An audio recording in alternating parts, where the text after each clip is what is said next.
चलो आगे।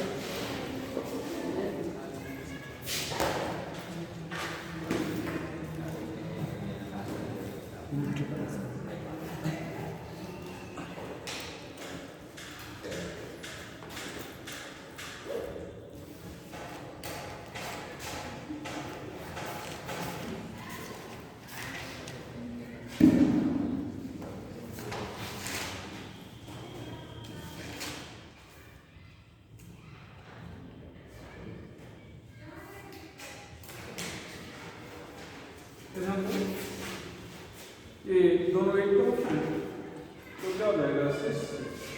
बाकी नाम आप वही लिखो मिल जाते हैं। यहाँ पर क्या है सिस साइक्लो नंबरिंग करो 1 2 3 1 3 डाइमिथिल साइक्लो साइक्लिक पेक्टोसाइक्लो टुवर्ड ब्लू प्राइमरी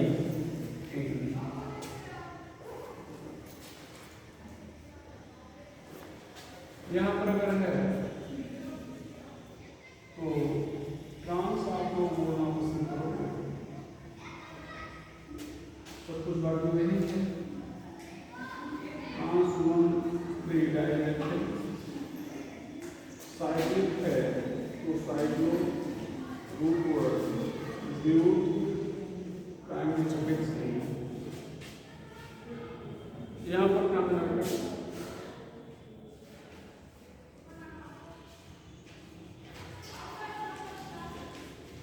इसको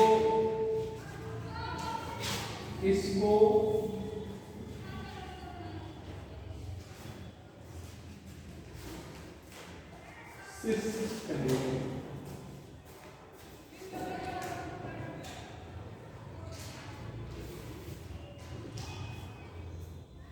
इसको ट्रांस कहेंगे।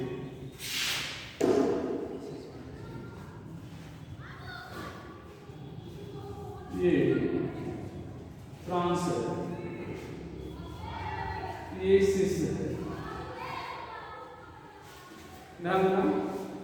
अब जैसे ये अपोजिट है 1 4 पे है तो 1 4 पे देखो दोनों लाइन पे एक जैसी होंगी तो सिस, अपोजिट होंगी तो ट्रांस। वही सेम चीज 1 2 पर है। एक जैसी होगी सिस, एक जैसी होगी सिस, अपोजिट होंगे ट्रांस। बाकी नाम आप जान ही रहे हो तो क्या लिखेंगे 1 2 3 4 5 6 तो 1 2 डाइमेथिल साइक्लो 1 2 डाइमेथिल साइक्लिक है तो साइक्लो 6 कार्बन के रूट वर्ड है प्राइमरी सिस। इसको बस ट्रांस लिख दे रहे हैं, सिस लिख दे रहे हैं, इसको ट्रांस लिख दे रहे हैं, नाम नहीं लिख रहे हैं। इसको ट्रांस लिख दे रहे हैं और इसको क्या लिख रहे हैं सिस। अरे मैं तो बहुत दिन बाद देखे। क्लास है इसका शाम क्लास चलती है किसकी? अनअकैडमी तो अनअकैडमी करो फिर कहाँ है किसमें? नहीं अब कंप्लीट हो। अच्छा नहीं हमारा ये कहने का मतलब जैसे 2 नाव पे कदम नहीं रखना चाहिए ना बेटा। नहीं तो जैसे वहाँ ऑलरेडी कंप्लीट हो चुका है, अभी मेरा रिवीजन हो जाएगा। ठीक ठीक ठीक।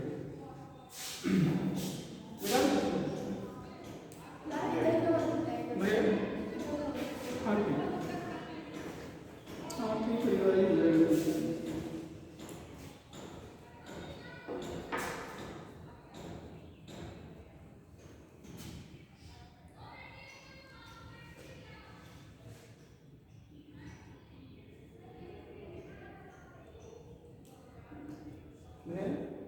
आगे चलो बेटा। इसको डालना है geometrical isomerism in arcgine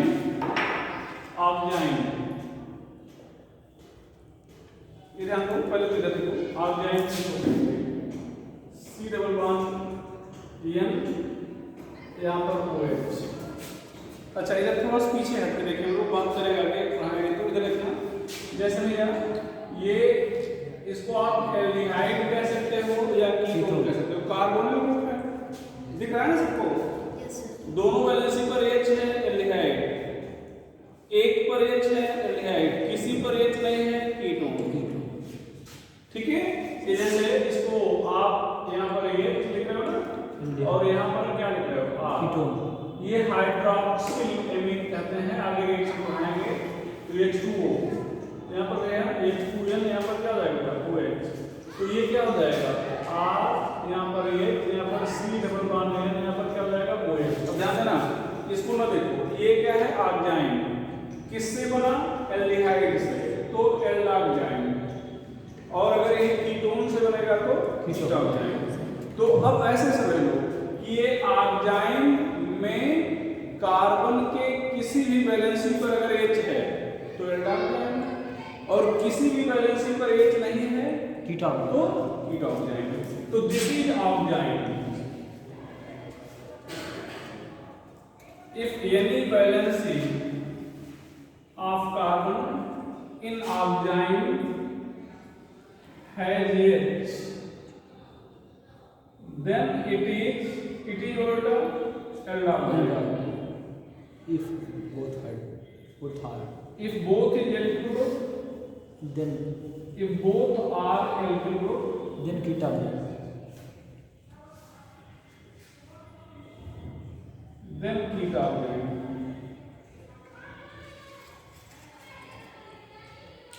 अगर दोनों एल्किल ग्रुप हैं तो क्या कहें बेटा कीटोन कहें।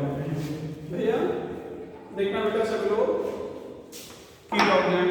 अब यहाँ पर बात करें तो एल्डार्जाइन मतलब आर्जाइन में एल्डार्जाइन, इन एल्डार्जाइन ध्यान दो, ये ऐसे जो ये स्ट्रेट लाइन बनाया गया है, स्ट्रेट लाइन नहीं होगा। क्यों नहीं होगा? क्योंकि ये तो 180 डिग्री है ना, और यहाँ पर लोन पेयर भी तो है, तो लोन नाइट्रोजन पे लोन पेयर है ना, तो लोन पेयर का 180 डिग्री नहीं होगा। तो if H and OH are in same direction, then sin means cis. If both are opposite, बोलो बेटा, then anti. Both are opposite, then anti. अब ध्यान दो, जैसे भैया ये यहाँ पर ऐसे लोन पेयर दिखा दे रहे हैं, और इसलिए दिखा दे रहे हैं जैसे लोग सिस ट्रांस करते हैं ना, ऐसे देखने में दिखता है ना, सिस ट्रांस बनाए थे। तो ये जो OH एक तरफ है, तो इसको क्या बनाएंगे सिन, क्या बना बेटा सिन एल्डार्जाइन, और इन्हीं दोनों को अपोजिट कर दो तो क्या हो जाएगा एंटी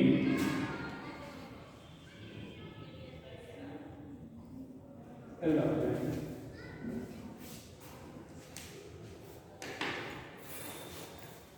में एंटी एल्डार्जाइन। एक चीज हम आपको और बताना पसंद करेंगे,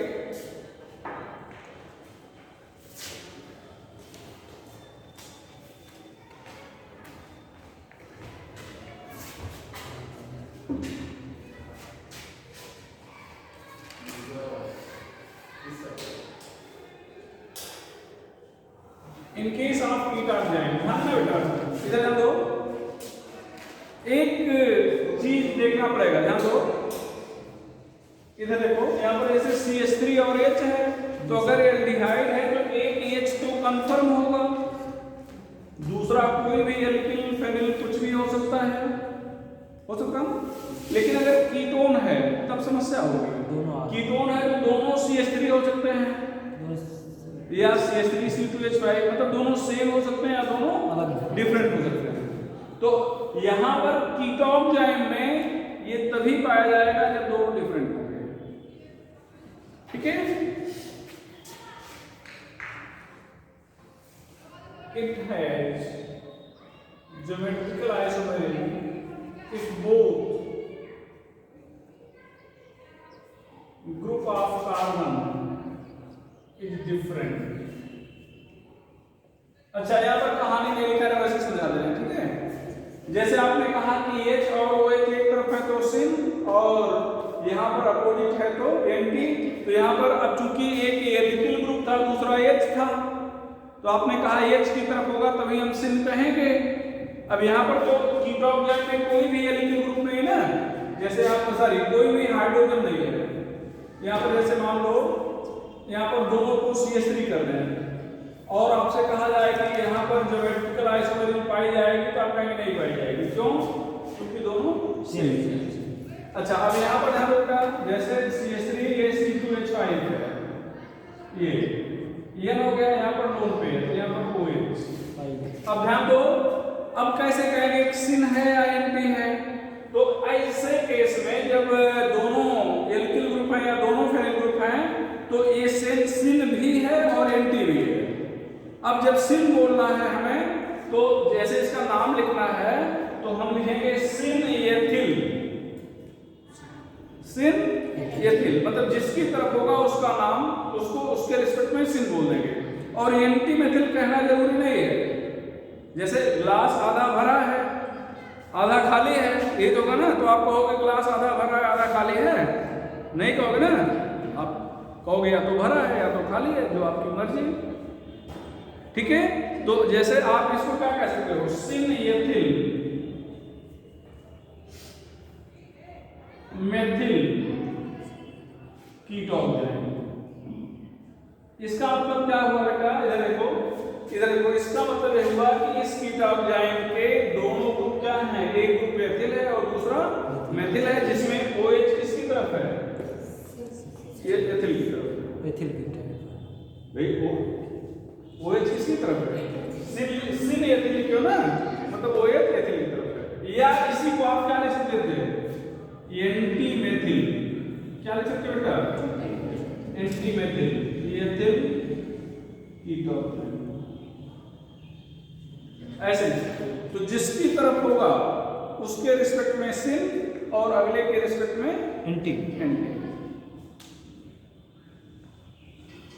तो आगे बढ़ना जाए, CH3 की साइड रहता, हाँ CH3 की साइड OH रहता, OH CH3 की तो साइड यहाँ पर सिन मेथिल बोल रहे हैं, मेथिल, ठीक है। ये जिसकी तरफ होगा,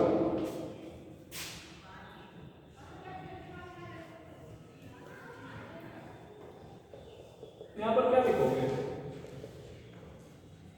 सिन methyl phenyl, methyl phenyl ketone जाएगा, एंटी फेनिल मेथिल कीटोन जाएगा, ठीक है। चलो, इन ये जो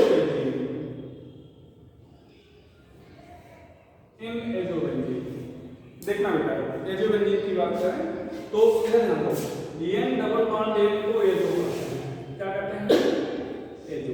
जैसे O सिंगल बॉन्ड O को क्या कहते हैं, पराक्साइड, क्या कहते हैं, पराक्साइड। समझिएगा थोड़ा सा, तो रटना नहीं चाहिए, क्या कहते हैं, पराक्साइड। दो वैलेंसी खाली है, दोनों पर अगर समान, जैसे यहाँ पर H जुड़ गया, ये क्या जुड़ गया H, तो हाइड्रोजन पराक्साइड, क्या कहेंगे, हाइड्रोजन। अब ये मतलब ये तो पराक्साइड है, पराक्साइड से केवल हाइड्रोजन जुड़ा है, क्या जुड़ा है, हाइड्रोजन। तो जब दो बार हाइड्रोजन नहीं कहेंगे, केवल हाइड्रोजन कह दिए, इसका मतलब पराक्साइड ले लो और दोनों तरफ हाइड्रोजन, मतलब दोनों वैलेंसी पर हाइड्रोजन होना चाहिए। अच्छा, मान लो यहाँ पर CH3 लिख दिए, देखो अब इसका नाम पूछा जाए तो अब तो दोनों ग्रुप सेम नहीं ना, तो अब दोनों का नाम लेना पड़ेगा, मेथिल हाइड्रोजन पराक्साइड। जब एक ही मतलब दोनों वैलेंसी पर वही है तब एक बार नाम लेंगे, तब दो बार नहीं कहेंगे हाइड्रोजन हाइड्रोजन पराक्साइड। आप हाइड्रोजन पराक्साइड कहते हैं मतलब पराक्साइड आप बनाओ स्ट्रक्चर और हाइड्रोजन लिख दो, ठीक है। अगर दोनों पर सेम नहीं है तो फिर दोनों का नाम लेना पड़ेगा, तब बताना पड़ेगा क्या क्या है। यहाँ पर देखना पड़ेगा, यहाँ पर क्या लिख रहे हो, ये जो क्या लिख रहे हो, ये जो। अब दो वैलेंसी खाली ना, तो दोनों पर अब सेम ग्रुप अगर लिखोगे एक ही बार लिखें। तो एक ही बार में, जैसे इसको क्या बोलेंगे C6H5, C6H5, तो ये क्या हो जाएगा, ये जो बेंजीन, ये जो, अच्छा एक चीज ये बताओ, C6H5 को हम लोग फेनिल कहते हैं, लेकिन ये बेंजीन क्यों बोल रहे हैं, बाद में लिख रहे हैं। क्यों बेंजीन बोल रहे हैं, क्योंकि ये मेन चेंज जैसा ट्रीट हो रहा है, ये सब्स्टिट्यूएंट जैसा ट्रीट हो रहा है, ये जो पहले बोल रहा है ना, इसका मतलब ये सब्स्टिट्यूएंट जैसा ट्रीट हो रहा है, तब तो ये बेंजीन ही कहा जाएगा ना। Yes sir. ये जो बेंजीन, बाद में। तो अब हम लोग जो देखने चल रहे हैं बेटा, यहाँ पर बहुत कठिन नहीं, बहुत आसान सा है। देखो ये अगर दोनों ग्रुप एक तरफ है, ध्यान दो, ये अगर ये दोनों एक तरफ है तो ये सिन, ये जो बेंजीन, और दोनों अपोजिट हो गए, एंटी एंटी ये बेंजीन। तो क्या हो जाएगा बेटा,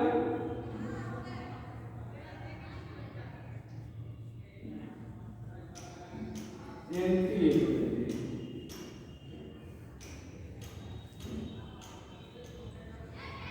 तो हम लोग जब एक आइसोलेट कल शुरू किए थे, आज हो गया।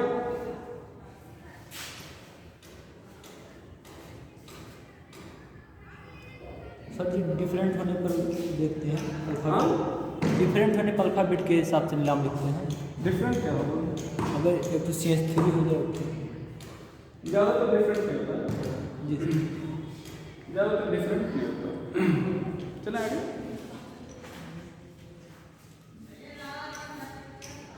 जैसे आप, हमने एक एग्जांपल लिया, आप कभी भी पराक्साइड में दोनों ग्रुप डिफरेंट देखे हो, पराक्साइड में कभी भी देखे हो नहीं, हाँ एक जगह पढ़ाया, बताओ कई जगह देखा हो कोई, एक जगह पढ़ाएंगे या दो जगह, एक क्यूमीन से जब फिनाल बनाएंगे वहाँ पर, और एक बार ईथर का ऑक्सीडेशन बताएंगे वहाँ पर, बाकी आप देखोगे नहीं, तो ज़्यादातर तो सेम ही मिला है इसको।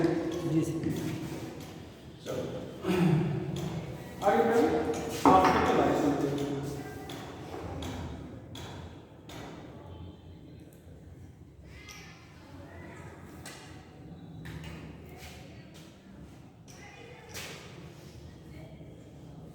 Same molecular formula and structural formula,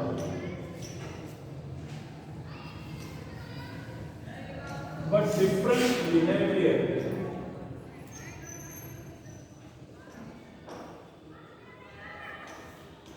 Towards plane polarized light.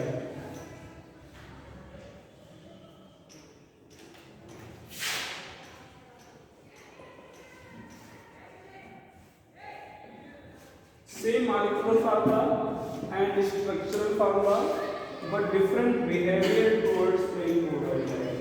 इसको हम क्या करते हैं,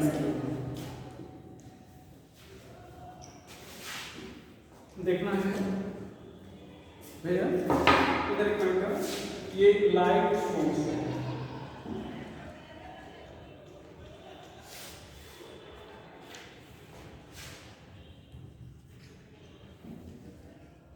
लाइट सोर्स देखना बेटा, इसको एक निकल प्रिज्म से पास करेंगे, इस पर ध्यान रखिएगा, निकल नहीं ये निकल है, made up of calcite.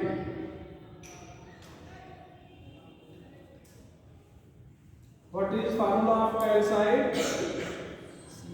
CaCO2। एक कैल्साइट है, एक एरेगोनाइट है, एक चाक है, मार्बल है, बहुत सारे नामों से कैल्साइट है, यही एरेगोनाइट है। कब कैल्साइट कहेंगे, कब एरेगोनाइट कहेंगे, दोनों के क्रिस्टलाइन स्ट्रक्चर डिफर करते हैं। तो सारे सेट कर आपके सिलेबस सेट किया, ठीक है।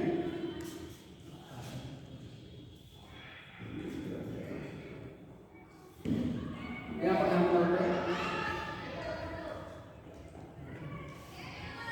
इसको प्लेन पोलराइज्ड लाइट कहेंगे,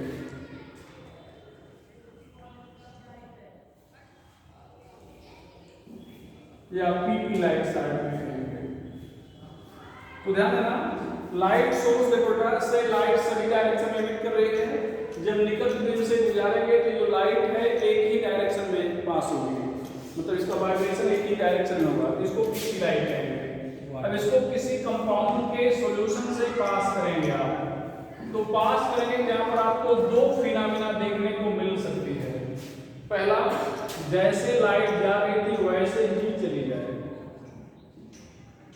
भैया जैसे लाइट जा रही थी वैसे ही चली जाए, तो इसका मतलब जैसे लाइट जा रही थी वैसे ही चली जाए, तो इसका मतलब ये हुआ बेटा कि इस सॉल्यूशन का इस लाइट के लिए कोई भी एक्शन नहीं है, कोई एक्टिविटी नहीं, कोई काम इसने नहीं किया। इसका मतलब इस लाइट के लिए क्या है, इनएक्टिव है। तो यहाँ पर ये कहा जाएगा ऑप्टिकली इनएक्टिव। क्या कहा जाएगा भैया, ऑप्टिकली इनएक्टिव। देखना बेटा भैया, इसके बाद अब आप यहाँ पर देखेंगे, इधर देखो, ये हो सकता है कि लाइट किसी भी एक डायरेक्शन में घूम जाए, तो जब घूमेगी तो कहा जाएगा ऑप्टिकली एक्टिव। भैया ऑप्टिकली एक्टिव।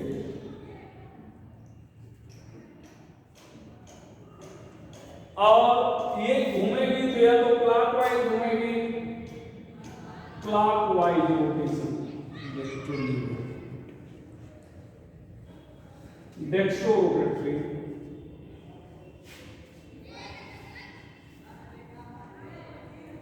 इसको small d r plus sign से रिप्रेजेंट करेंगे, एंटी क्लॉकवाइज रोटेशन।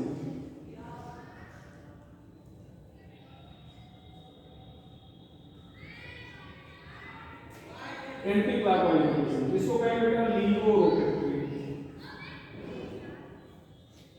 ये माइनस, इसको small l r minus sign. ध्यान देगा स्मॉल एल कभी भी गलती से भी कैपिटल एल नहीं लिखेंगे, कैपिटल एल और कैपिटल डी लिखते हैं, लेकिन आपको आगे पढ़ाएंगे कार्बोहाइड्रेट और एमिनो एसिड के कॉन्फ़िगरेशन, एटम्स के कॉन्फ़िगरेशन को दिखाने के लिए लिखते हैं।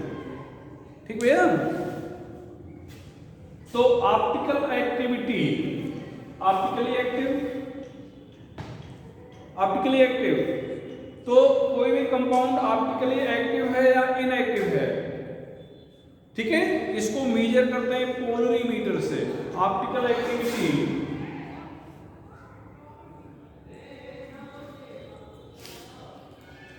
Is measured by polarimeter. इस पर भी ध्यान रखिएगा, पोलरीमीटर, कॉलरीमीटर, ठीक है, इस तरह से स्पेलिंग देंगे, मेजर्ड बाय पोलरीमीटर।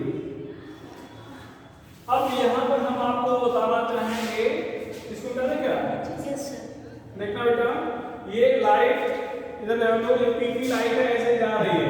अगर इसमें देखा जाए तो एंगल 90 डिग्री का है, लेकिन यहाँ पर अगर देखा जाए तो एंगल 90 डिग्री से कम है, या यहाँ पर इधर 90 डिग्री से क्या है, कम है। तो 90 डिग्री से चाहे इधर घूम गया चाहे इधर घूम गया, क्या हो गया, कम हो गया। तो एक एंगल बन रहा है कि नहीं बन रहा है यहाँ पर, वो एंगल जिससे ये रोटेट कर जाता है उसको कहते हैं एंगल ऑफ रोटेशन। वो एंगल समझिएगा जिससे पीपी लाइट किसी भी कंपाउंड के, यहाँ पर सॉल्यूशन ऑफ कंपाउंड कह सकते हैं, तो किसी भी कंपाउंड के सॉल्यूशन से पास करने पर जिस एंगल से घूम जाता है उसको क्या कहते हैं, एंगल ऑफ रोटेशन। तो यहाँ पर angle of rotation,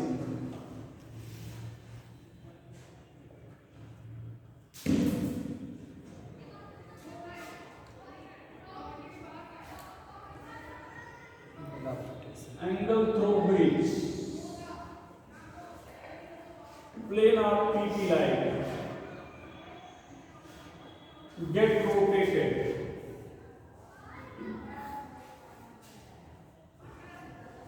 on passing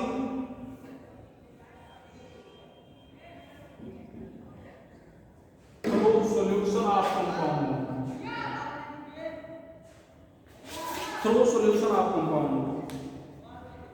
तो angle through which plane of PP light get rotated on passing through solution of compound।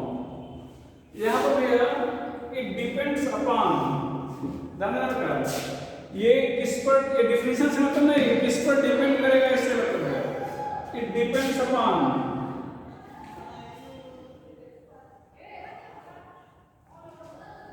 पहला नेचर ऑफ कंपाउंड,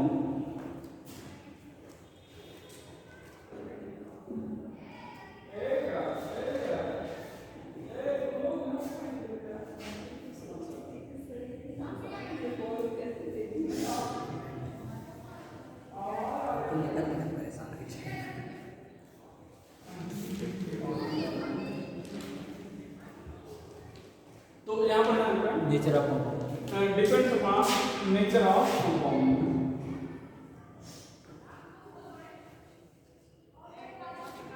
दूसरा कंसंट्रेशन ऑफ सॉल्यूशन। तीसरा length of tube of polarimeter, length of tube of polarimeter,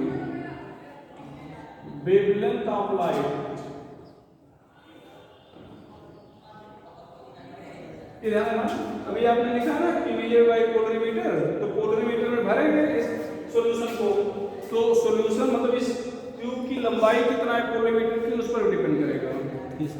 और एक और चीज है nature of compound, concentration of solution, length of tube of polarimeter, wavelength of light. एक और है कुछ दिमाग से स्लिप करा, चलो एक अभी बता देते हैं, ठीक है, वही दिमाग से स्लिप कर रहा है। कंसंट्रेशन पूरी क्या है, टेम्परेचर पे,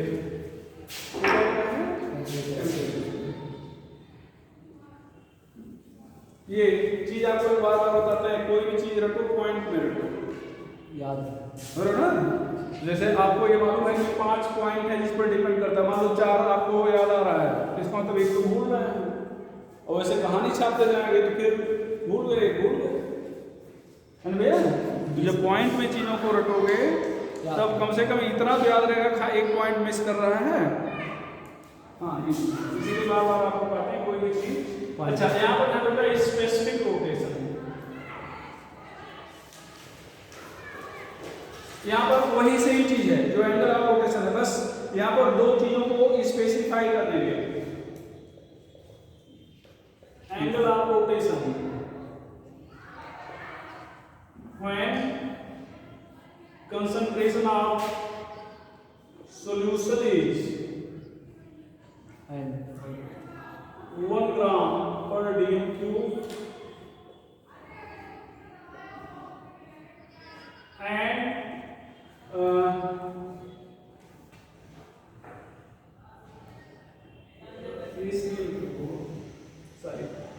और length of tube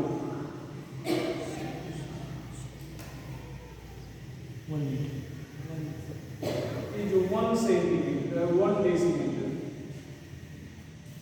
Length of tube is 1 decimeter. 1 decimeter मतलब 10 सेंटीमीटर। तो यहाँ पर भैया ये ध्यान दो, ये स्पेसिफिक रोटेशन ज्यादा यूज हम लोग इसका करते हैं बायोमॉलिक्यूल में, जब आप ग्लूकोज का स्पेसिफिक रोटेशन क्या है, फ्रक्टोज का कितना है, सुक्रोज का, ये सब है ना। यहाँ पर ये थीटा, यहाँ पर क्या हो जाएगा बेटा, ये इनटू सी, ये थीटा क्या है, एंगल ऑफ रोटेशन है।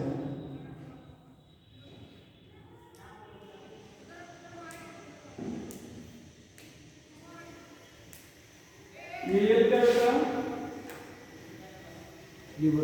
Length of tube in decimetre,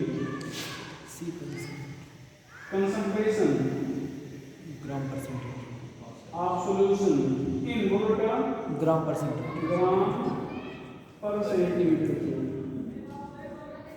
तो अगर ये कहा जाए कि स्पेसिफिक रोटेशन किस पर डिपेंड करेगा, तो इसका मतलब ये हो गया कि दो चीज तो आपने फिक्स कर दिया है, ये भाई यही सारी चीज है ना, तो ये दो चीज यहाँ से कंसंट्रेशन और क्या करो, लेंथ आपको घटा दो, है कि नहीं। तो इन 3 फैक्टर पर डिपेंड करेगा, नेचर ऑफ कंपाउंड पे, वेवलेंथ ऑफ लाइट पे, टेंपरेचर पे। दो चीज तो आपने फिक्स कर दिया ना कि कंसंट्रेशन इतना ही होना चाहिए, और लेंथ आपने फिक्स कर दिया। तो अगर ये दोनों चीजों को फिक्स कर दिया जाए तब तीन चीज बचा है, तीन चीज बचा है। हाँ 3 चीज पर डिपेंड करेगा। अच्छा angle of rotation specific angle of rotation when concentration of solution is 1 gram per centimetre cube and length of tube is 1 decimetre. यहाँ पर ध्यान रखना कायल कार्बन कायल carbon from which 4 different atom or group are attached.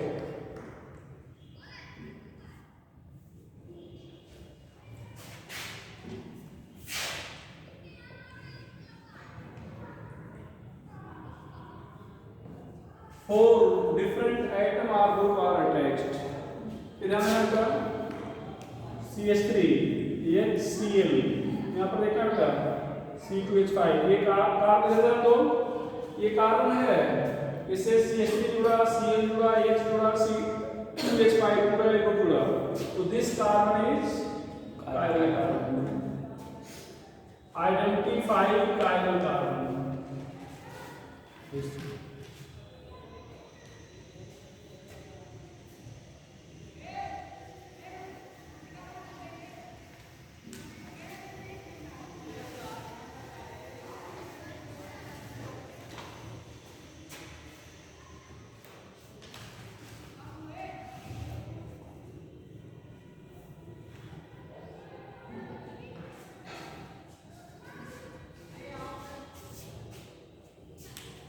इधर पूरा नहीं क्या भैया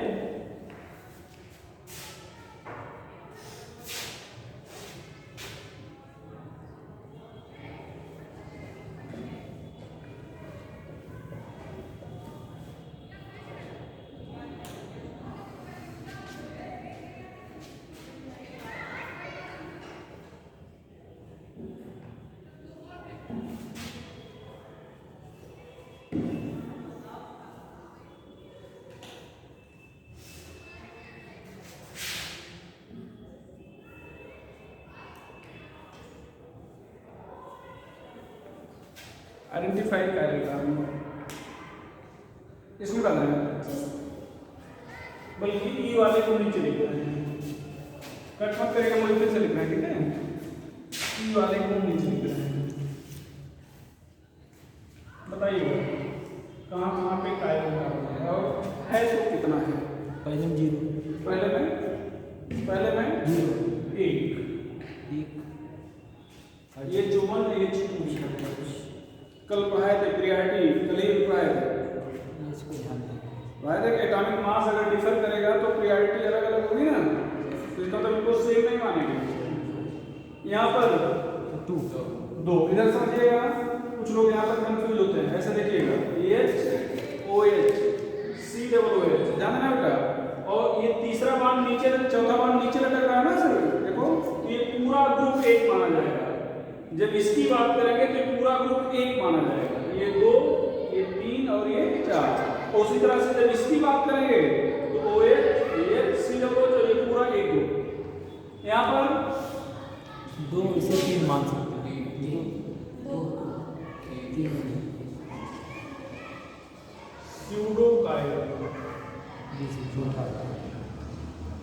ये ध्यान दो इधर ध्यान देना ये नीचे वाला ग्रुप और ऊपर वाला ग्रुप सेम है यहाँ पर एक और सेम ठीक है तो ये और ये ग्रुप सेम हो गए लेकिन ये और ये कायरल है तो 2 कायरल के बीच में अगर एक कायरल आ जाता है तो उसको हम लोग कायरल मान लेते हैं ठीक है but treated as chiral treated as chiral. यहाँ पर डी में तो यहाँ पर कितने हो जाएंगे 3 हो जाएंगे।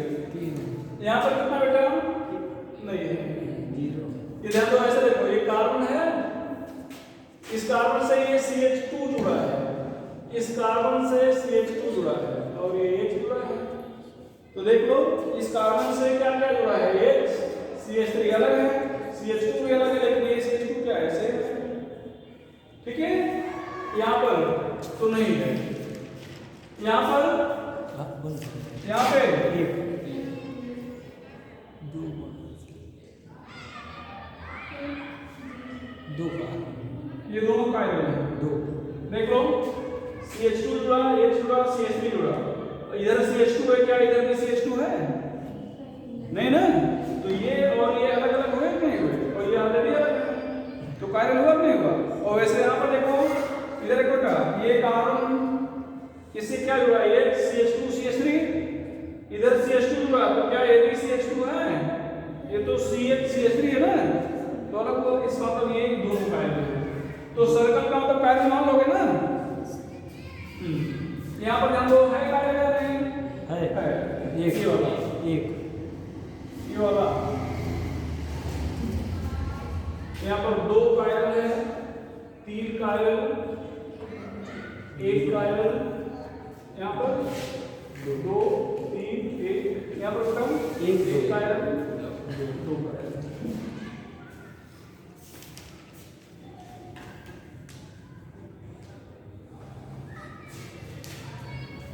Chirality,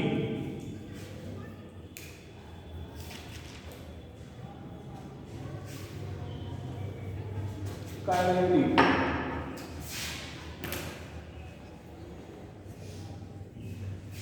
phenomena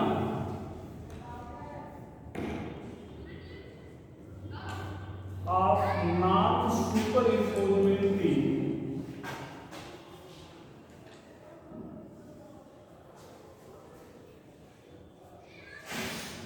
of mirror image,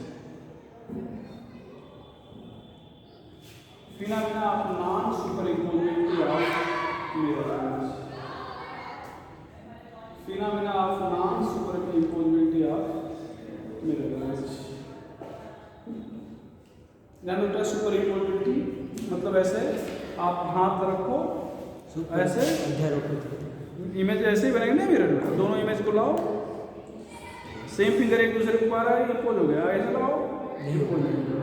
यहाँ पर ध्यान दो, जैसे लेटर ए लिख रहे हो तो इसका मिरर इमेज तो ऐसे बनेगा, और उठा के ऐसे रख दो, इम्पोज कर दिया, ओ लिख रहे हो इम्पोज कर जाएगा, एम लिख रहे हो, यहाँ पर अगर कहा जाए कायरलिटी पाई जा रही है, बी लिख रहे हो उल्टा पाई, ठीक है, पी लिख रहे हो,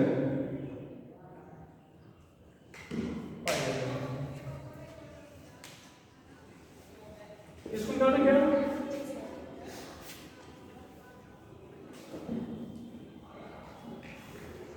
कंडीशन फॉर ऑप्टिकल एक्टिविटी, एक ही कंडीशन है लेकिन उसको तीन तरह से बोलेंगे। Condition for optical activity,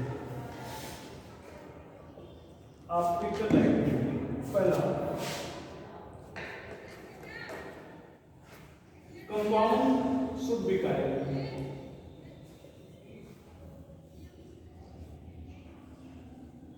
compound should be car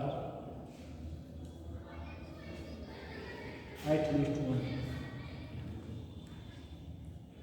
should be karyal, at least one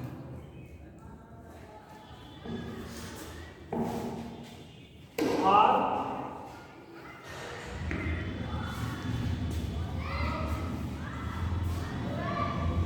mirror image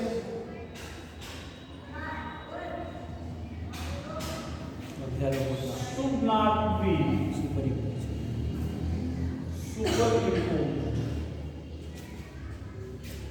भैया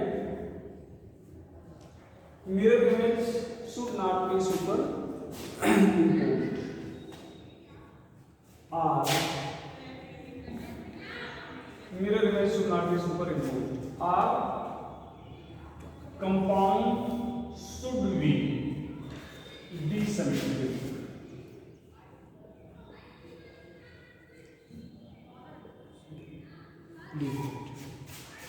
आप कहेंगे कि ऑप्टिकल एक्टिविटी के लिए क्या कंडीशन होना चाहिए, तो आप कहेंगे कि कंपाउंड कायरल होना चाहिए।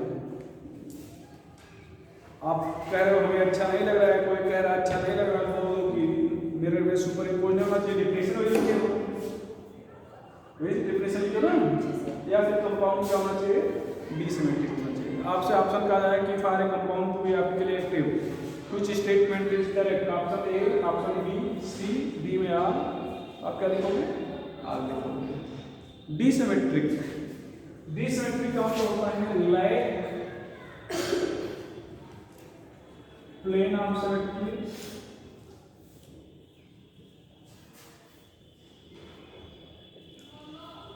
एक्सिस ऑफ सिमेट्री, ये तीन तरह की सिमेट्री होती है और तीनों सिमेट्री की ऑप्शन है। Central option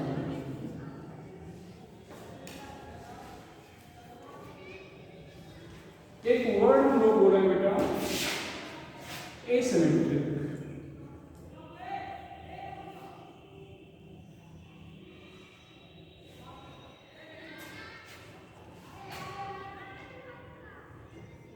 डिसिमेट्रिक compound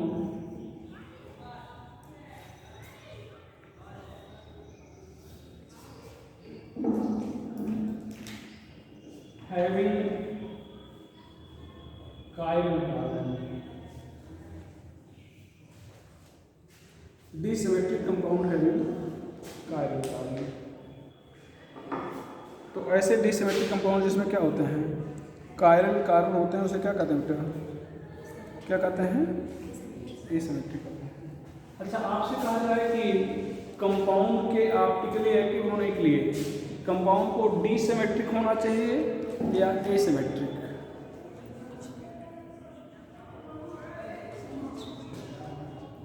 optically active होने के लिए डिसिमेट्रिक होना चाहिए या एसिमेट्रिक, एसिमेट्रिक,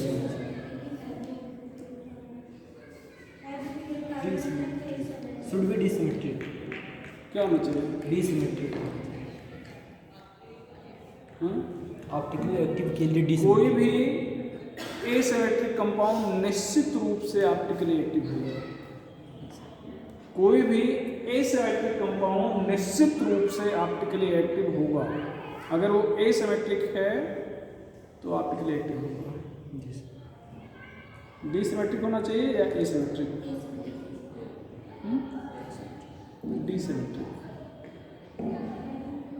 क्या होना चाहिए, डिसिमेट्रिक, ये तो हमने कंडीशन में नोट लिखा है, तो आप ऊपर कंडीशन ऊपर लिखा गया ना, शुड बी डिसिमेट्रिक, यही तो अलग से बता रहे हैं ना, ये कंडीशन में तो नहीं लिखा है, हम तो यही कर रहे हैं कि एसिमेट्रिक कंपाउंड एक एसिमेट्रिक कंपाउंड होता है और एसिमेट्रिक कंपाउंड क्या है उसका डेफिनेशन बता रहे हैं। तो अगर सर पूछा तो होना, अच्छा फिर आपको ये भी बता रहे हैं कि सभी एसिमेट्रिक कंपाउंड निश्चित रूप से ऑप्टिकली एक्टिव होंगे, लेकिन अगर पूछा जाए कि होना क्या चाहिए, डिसिमेट्रिक या एसिमेट्रिक, तो आपका आंसर होगा डिसिमेट्रिक। एक डिफरेंस समझ लो, जैसे मान लो इस मार्कर का दाम 10 रुपये है और आप मार्केट में इसको परचेज करने गए हो, आपके जेब में 20 रुपये है, तो इस मार्कर को तो आप निश्चित रूप से खरीद लोगे, खरीद लोगे कि नहीं, खरीदने के लिए चाहिए कितना, मिनिमम 10 या 20, मिनिमम 10 चाहिए ना भाई। अगर इसका दाम 10 रुपये है और आप इसको परचेज करना चाह रहे हैं तो आपके जेब में 10 रुपये होना चाहिए। जब पूछा जाएगा कितना होना चाहिए तो आप ये थोड़े कहोगे 20 पिछली बार लेके गए तब की बार 20 लेके आएंगे, 10 होना चाहिए, 10 होना चाहिए ना, तो 10 इज करेक्ट आंसर। भले आपके जेब में 20 है तो आप खरीद ही लो, वही चीज़ है, इसमें वही 10 और 20 का अंतर है, डिसिमेट्रिक और डिसिमेट्रिक, ठीक है। तो डिसिमेट्रिक कंपाउंड जो है सभी आपके लिए एक्टिव होंगे, ठीक है, एसिमेट्रिक भी सभी आपके लिए एक्टिव होंगे, लेकिन अगर पूछा जाए तो डिसिमेट्रिक होना चाहिए या एसिमेट्रिक, तो आप क्या कहेंगे, डिसिमेट्रिक। दोनों में डिफरेंस क्या है, डिफरेंस है कायरल कार्बन का आ गया, डिफरेंस किसका आ गया, आपने क्या लिखा, dissymmetric compound having chiral carbon is asymmetric. तो अगर ये कायरल कार्बन हटा दो तो ये डिसिमेट्रिक है ना, यही कायरल कार्बन हटा दो तो क्या है, डिसिमेट्रिक, और लगा दो तो एसिमेट्रिक। और कह रहे हैं कि होना क्या चाहिए, डिसिमेट्रिक। इसका मतलब क्या, कायरल कार्बन की प्रेजेंस कंपलसरी है, नहीं, तो बिना कायरल कार्बन के नहीं हो जा रहा है ना। अच्छा होता क्या है, जब लोग ऑप्टिकल एक्टिविटी पढ़ने लगते हैं तो कायरल कार्बन पे या कायरलिटी पे इतना चर्चा हो जाती है नेसेसरी लगता है कि वो लगता है कि कायरल कार्बन वाला ही। अच्छा जब पढ़ाया जाएगा तो एग्जाम्पल सारे वही दिए जाएंगे जिसमें कायरल कार्बन होगा। जब आपको पढ़ाया जाएगा तो सारे एग्जाम्पल वही दिए जाएंगे जिसमें कायरल कार्बन होगा। और शुरू भी वहीं से किए कि देखो कायरल कार्बन किसे कहते हैं, कायरलिटी क्या है, या कायरलिटी होना चाहिए। तो कायरल देख ही रहे हो तो आपके दिमाग में फीड हो जाता है डायरेक्टली कि कायरल कार्बन होगा, तभी वो क्या होगा, ऑप्टिकली एक्टिव होगा। ऐसा नहीं है, मतलब presence of chiral carbon is not necessary for a compound to be optically active. तो कायरल कार्बन की प्रेजेंस किसी भी कंपाउंड के ऑप्टिकली एक्टिव होने के लिए कंपलसरी नहीं, लिखा देंगे बाद में भी, अभी आगे बढ़ते हैं, ठीक है। तो अभी यहाँ पर 3 ये सिमेट्री लिखे हैं, plane of symmetry, centre of axis of symmetry और सेंटर ऑफ सिमेट्री। पहले ओरली समझ लो, अभी लिखा देते हैं इसको। प्लेन ऑफ सिमेट्री का मतलब होता है बेटा कि जैसे ये आपका सिस्टम मान लो कमरा ही है, तो एक ऐसे प्लेन डेवलप किया जाए जिससे ये आपका 2 इक्वल हाफ में डिवाइड हो जाए। एक ऐसा प्लेन जैसे एक दीवार और खड़ी कर दिया जाए और दोनों इक्वल हाफ में डिवाइड हो जाए और दोनों एक दूसरे के मिरर इमेज हो। ये भी शर्त है, मिरर इमेज हो। डिवाइड हो गया लेकिन मिरर इमेज नहीं है, तब भी वो प्लेन ऑफ सिमेट्री नहीं कहलाएगा, ठीक है। लिख लेंगे plane of symmetry.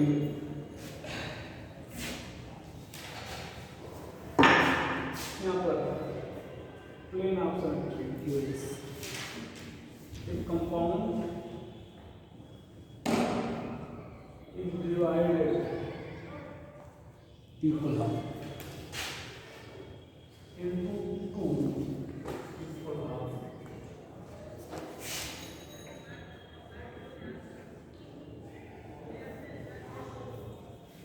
Through a plane and both are mirrorless.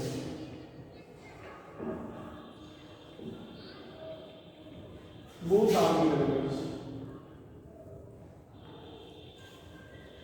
और ऐसे कंपाउंड को मीसो कंपाउंड भी कहते हैं। ऐसे कंपाउंड को क्या कहेंगे, मीसो कंपाउंड की सेम ही डिफिनेशन होगी। मतलब अगर कंपाउंड को 2 इक्वल हाफ में एक प्लेन से डिवाइड कर दिया जाए और दोनों मिरर इमेज होते हैं तो फिर ऐसे कंपाउंड को क्या कहेंगे, मीसो कंपाउंड। यहाँ पर लिख सकते हैं सेट कंपाउंड एक मीसो कंपाउंड, ठीक है। यहाँ पर जाना OH, ये ध्यान दो, ये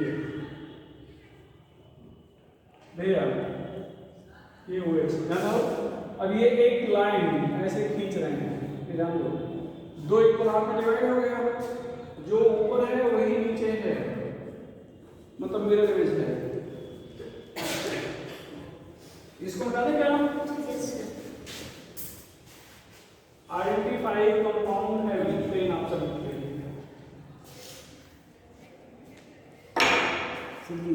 इसका मैंने वो नहीं मिलेगा ऑप्टिकल, इसका ये ऑप्टिकली एक्टिव कि नहीं, ये ऑप्टिकली इस रूप में एक्टिव है। हाँ जी सर, सिमेट्री पा जा रखी है। Identify compound having plane of symmetry.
है प्लेन ऑफ सिमेट्री है या नहीं? नो है। ये प्लेन आइटम के ऊपर से भी जा सकता है, प्लेन आइटम के ऊपर से भी जा सकता है। तो ये देखो जो पार्ट ऊपर है वही नीचे, नीचे मतलब ऊपर वही नीचे, और आधा ऊपर आधा नीचे। यहाँ पे है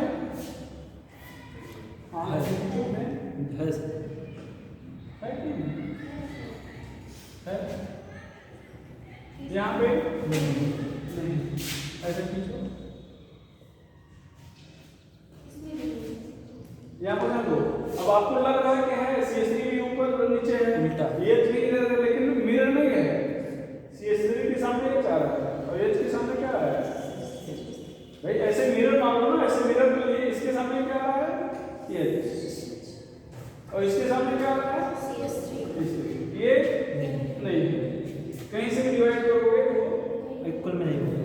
यहाँ पे है, यहाँ पे है सर। इसको ऐसे लिखो, ये ऐसे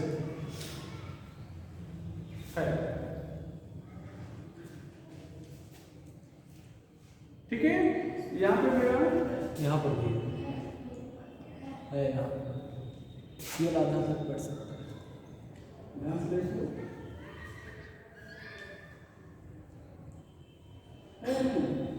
है।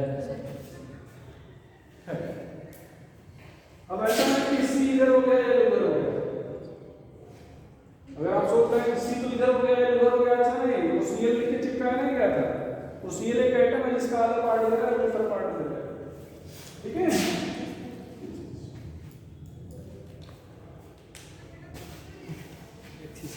इसको ज्यादा क्या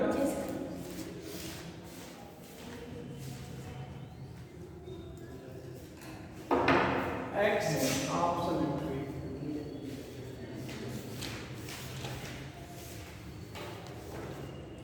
एक्सिस ऑफ सिमेट्री। यहाँ पर ध्यान रखो, एक्सिस ऑफ सिमेट्री का मतलब क्या है?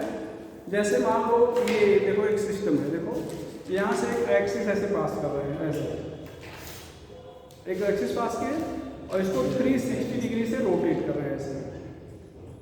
अगर ये ड्यूरिंग रोटेशन सेम अपीयरेंस मिलता है, 360 डिग्री से घुमा दो, सही सुना। सेम अपीयरेंस मिलेगा तो कहा जाएगा एक्सिस ऑफ सिमेट्री पाई जा रही है। और जितने बार सेम अपीयरेंस मिलेगा, जैसे 2 बार मिला तो 2 फोल्ड एक्सिस ऑफ सिमेट्री, 3 बार मिलेगा 3 फोल्ड एक्सिस ऑफ सिमेट्री, 6 बार मिलेगा 6 fold axis of symmetry.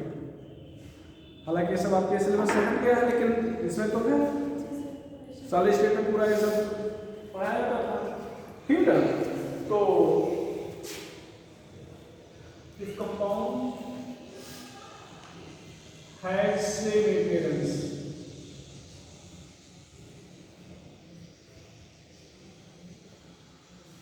on rotating through a plane by 360 degree, it is rare, ये काफी रेयर होता है, समझ गया?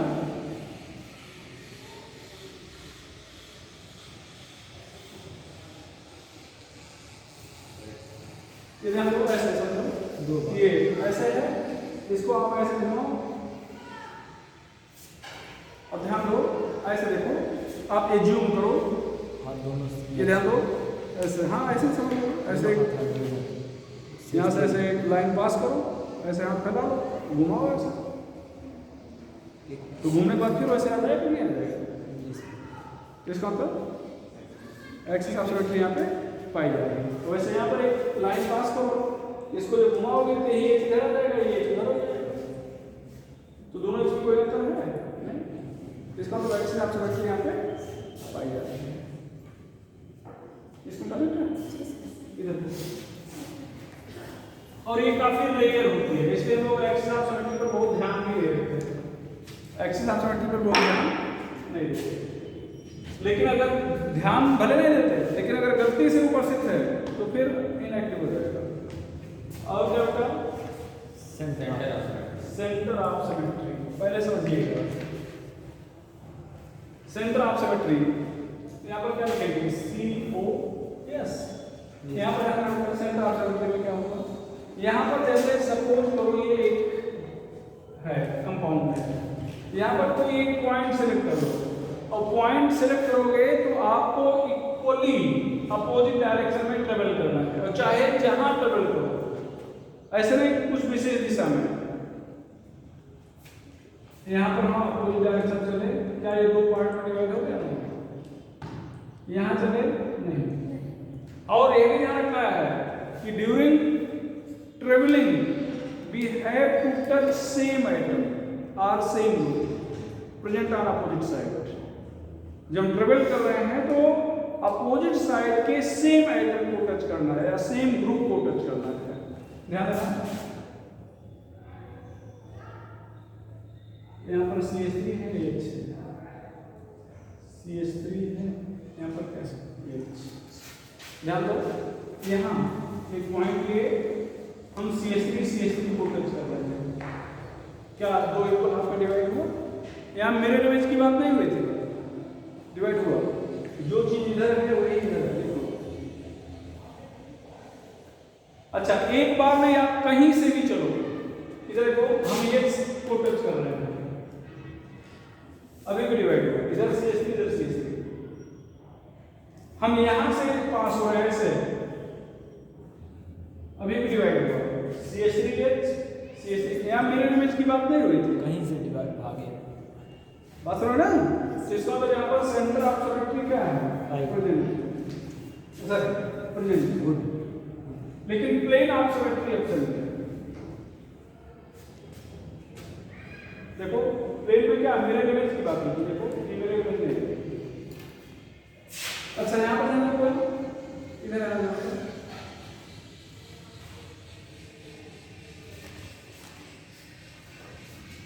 ये ध्यान दो, CH3 को टच करना है, क्या दो इक्वल हाफ में डिवाइड होता लग रहा है? नो। क्या HH को टच करना लग रहा है? नहीं। तो सेंटर ऑफ सेमेट्री एब्सेंट है, लेकिन प्लेन ऑफ सेमेट्री प्रेजेंट। ऐसे करो क्लियर मिल जाएगा। अब आपको क्लियर बताएं, क्लियरली सुनो, जो सेंटर ऑफ सेमेट्री है मोस्टली साइक्लिक कंपाउंड में पाई जाएगी, मोस्टली। और कब? जब जो साइक्लिक रिंग है उसमें मेंबर इवन हो और अटैच्ड ग्रुप ट्रांस, दोनों ये इवन मेंबर है, ये भी इवन मेंबर है, यहाँ पर ट्रांस है, यहाँ पर क्या है? Trans.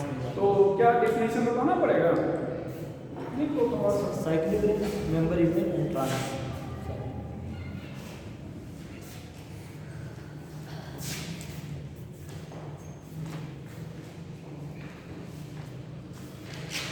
The compound divided into two equal halves.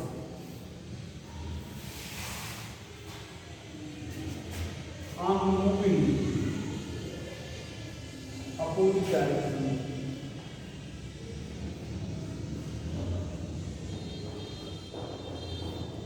On moving opposite direction. From same point.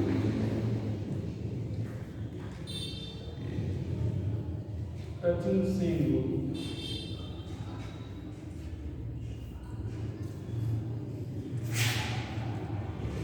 Center of symmetry is mostly present. Cyclic बोला होता है। Cyclic even member Cyclic compound member even having even membered ring and trans with trans group. Even membered ring with trans group. और जो भी है वो even में होना चाहिए, जो भी है। इसको बना लिया क्या? बना लिया। एक बहुत इंपॉर्टेंट डायग्राम बनाना है।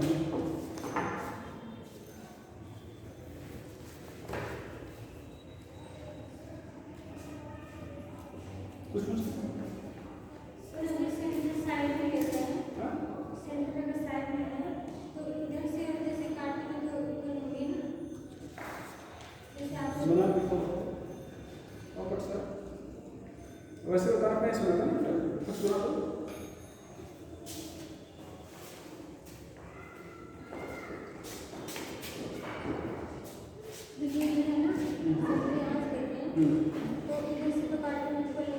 हम आपसे क्या कहें, किसी भी साइड में चले और हमेशा इक्वल होना चाहिए।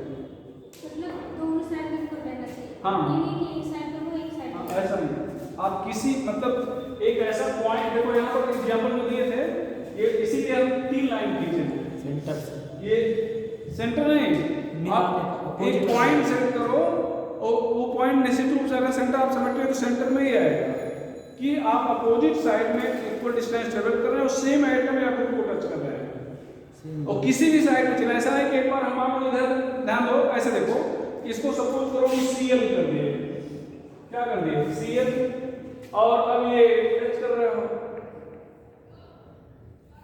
ठीक है, ये देखो डिवाइड तो सेम आइटम को टच करना है, ठीक है।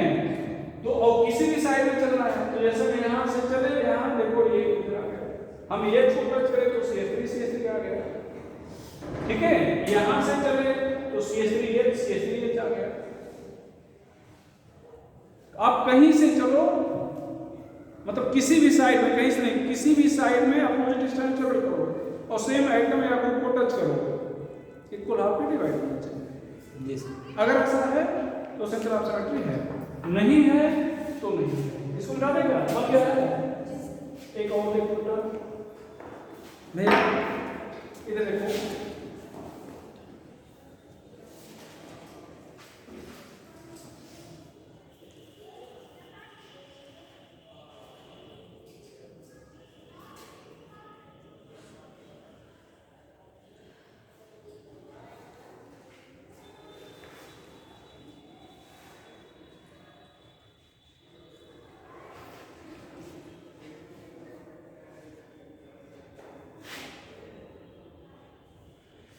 ये इसको ध्यान से देखो, यहां पर हम दो को टच कर रहे हैं। अब देखो जो चीज इधर है वही इधर है, नहीं देखो CH3H NH, हम H को टच कर रहे हैं, इस H को, अभी भी वही चीज है, हम इस H को टच कर रहे हैं, हम CH3 को टच कर रहे हैं। देखो कहीं हम किसी भी साइड में जा रहे हैं तो सेंटर ऑफ सिमेट्री है, और ध्यान दो चीज कॉमन क्या है कि आप उसी पॉइंट से गुजर रहे हैं, उसी पॉइंट से गुजर रहे हैं। और क्या कॉमन है कि CO एक बार दो बार, इवन NH एक बार दो बार, इवन CH3 एक बार दो बार, इवन सारी चीज इवन है और सभी ट्रांस में है। CO के ट्रांस में है, NH के ट्रांस में है। अब आप कहो कि हम इवन करेंगे, दोनों NH एक तरफ कर देंगे, दोनों CO एक तरफ कर देंगे, तब नहीं होगा, ठीक है। तो यहाँ पर क्या है, सेंटर ऑफ सिमेट्री प्रेजेंट। तो चलो तो आज यही पे बात रोक देते हैं और कल हम लोग ऑप्टिकल आइसोमेरिक तो खत्म ही करेंगे, और भी बहुत छोटी छोटी चीजें हैं, जैसे DL मिक्सचर कब बनता है, कभी कभी इरेथ्रोथ्रियो कब बनता है, एडिशन रिएक्शन से, ये सब चीज़ें, बहुत सारी चीज़ें जो एंटी एडिशन या स्टीरियो सेलेक्टिव रिएक्शन क्या है, स्टीरियो स्पेसिफिक रिएक्शन क्या है, ये सब कल बता देते हैं ना। और कोशिश करें 2 लेक्चर में आपका ये टॉपिक ठीक है।